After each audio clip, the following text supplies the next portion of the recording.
Hello dear friends, welcome back to cook with Kathu. അപ്പോൾ നമ്മൾ ഇന്ന് ഉണ്ടാക്കാൻ പോകുന്ന വളരെ എളുപ്പത്തിൽ തയ്യാറാക്കി എടുക്കാൻ പറ്റിയിട്ടുള്ള ഒരു കാരമൽ പുഡിങ്ങിൻ്റെ റെസിപ്പി ആയിട്ടാണ്.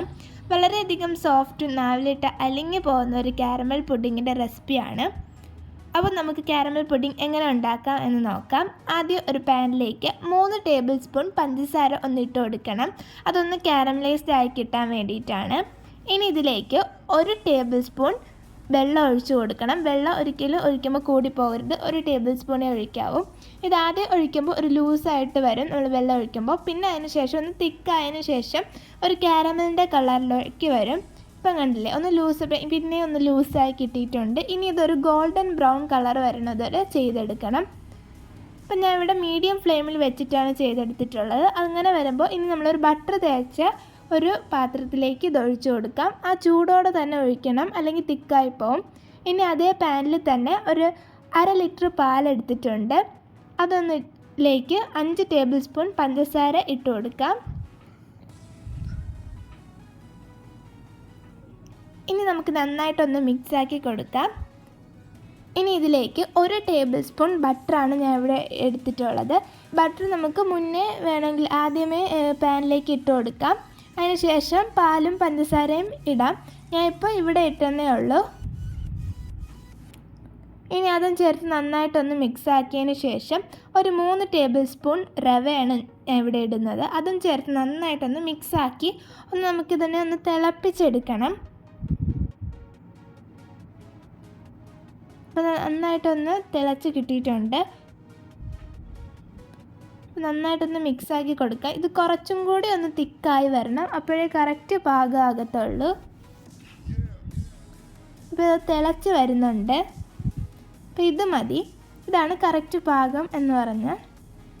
ഇനി നമുക്ക് ഒരു ബൗളിലേക്ക് 1 മുട്ട പൊട്ടിച്ചൊഴിച്ച് കൊടുക്കാം. ഇനി അത് ഒരു വിസ്ക് ഉപയോഗിച്ച് നന്നായിട്ടൊന്ന് പതപ്പിച്ചെടുക്കണം.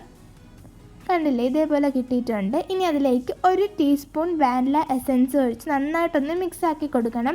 വാനില എസൻസ് ഇല്ലെങ്കിൽ 1 ടീസ്പൂൺ ഏലക്കപ്പൊടി ചേർത്താലും മതി. ഇനി അതിലേക്ക് നമ്മൾ നേരത്തെ തയ്യാറാക്കി വെച്ചത് ഒഴിച്ചു കൊടുക്കാം. അതൊരു ചെറു ചൂടോടെയാണ് ഞാൻ ഇവിടെ ഒഴിച്ചിട്ടുള്ളത്. അതും ചേർത്ത് നന്നായിട്ടൊന്ന് മിക്സാക്കി കൊടുക്കാം.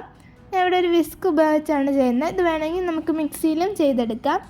നന്നായിട്ടൊന്ന് മിക്സാക്കി കൊടുത്തതിന് ശേഷം നമ്മൾ നേരത്തെ തയ്യാറാക്കി വെച്ച ആ പാത്രത്തിലേക്ക് ഇതൊഴിച്ചു കൊടുക്കാം. അതിൻ്റെ സൈഡിലൊക്കെ നന്നായിട്ട് ബട്ടർ തേച്ച് വയ്ക്കണം. ഇനി ഒന്ന് ടാപ്പ് ചെയ്തതിന് ശേഷം ഒരു ഇഡ്ഡലിക്കുട്ടത്തിൽ വെച്ച് 25 മിനിറ്റ് നമുക്കൊന്ന് വേവിച്ചെടുക്കണം. അപ്പോൾ ഇതിൻ്റെ മുകളിൽ ഞാനൊരു പ്ലാസ്റ്റിക് ഫോയിൽ വെച്ച് കവർ ചെയ്തിട്ടുണ്ട്. അലുമിനിയം ഫോയിലായാലും കുഴപ്പമില്ല. ഞാൻ ഇവിടെ ഹൈ ഫ്ലെയിമിൽ വെച്ചിട്ടാണ് അത് വേവിച്ചെടുത്തിട്ടുള്ള 25 മിനിറ്റ്. ഇപ്പം നന്നായിട്ട് വെന്ത് കിട്ടിയിട്ടുണ്ട്. ഇനി അതിൻ്റെ സൈഡൊക്കെ നമുക്കൊന്ന് ഒരു കത്തി ഉപയോഗിച്ച് ഒന്ന് ഇളക്കി കൊടുക്കാം. ഇനി നമുക്കൊന്ന് ഡീമോൾഡ് ചെയ്തെടുക്കാം.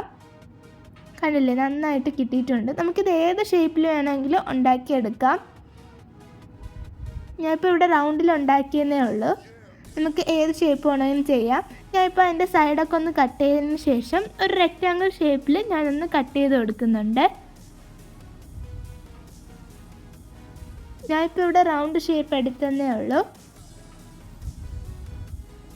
ഇനി നടുക്കുന്നും കൂടി ഒന്ന് കട്ട് ചെയ്ത് കൊടുക്കാം. കണ്ടില്ലേ, വളരെയധികം സോഫ്റ്റാണ്, കാണുമ്പോൾ തന്നെ നമുക്കറിയാം.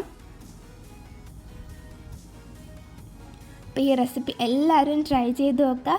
ഈ ചാനൽ പ്ലീസ് ഒന്ന് സബ്സ്ക്രൈബ് ചെയ്യണേ.